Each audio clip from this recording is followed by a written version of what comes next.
ಸ್ನೇಹಿತರೆ, ನಾವು ಈ ವಿಡಿಯೋದಲ್ಲಿ ಈ ದಿನದ ಭದ್ರಾ ಜಲಾಶಯದ ಮಾಹಿತಿಯನ್ನು ತಿಳಿದುಕೊಳ್ಳೋಣ.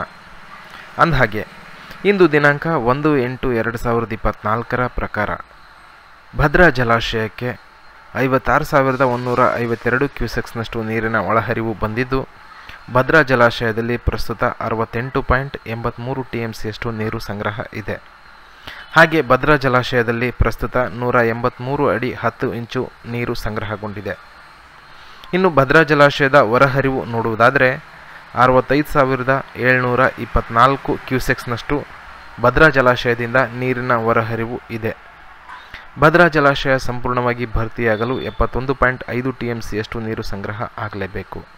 ಹಾಗೆ 186 ಅಡಿಯಷ್ಟು ನೀರು ಸಂಗ್ರಹ ಆಗಲೇಬೇಕು. ಇನ್ನು ಭದ್ರಾ ಜಲಾಶಯದ ಕಳೆದ ವರ್ಷದ ಮಾಹಿತಿಯನ್ನು ನೋಡುವುದಾದರೆ, ಭದ್ರಾ ಜಲಾಶಯದಲ್ಲಿ ಕಳೆದ ವರ್ಷ ಪ್ರಸ್ತುತ ಸಂದರ್ಭದಲ್ಲಿ 45.44 TMCಯಷ್ಟು ನೀರಿನ ಸಂಗ್ರಹ ಇತ್ತು. ಸ್ನೇಹಿತರೆ, ಇದೇ ಥರ ನೀರಾವರಿ ವಿಚಾರದ ಮಾಹಿತಿಗಾಗಿ ನೀವಿನ್ನೂ ನಮ್ಮ ಚಾನಲ್ನ ಸಬ್ಸ್ಕ್ರೈಬ್ ಆಗಿಲ್ಲ ಎಂದಾದರೆ ಈ ಕೂಡಲೇ ಸಬ್ಸ್ಕ್ರೈಬ್ ಆಗಿ. ಧನ್ಯವಾದಗಳು.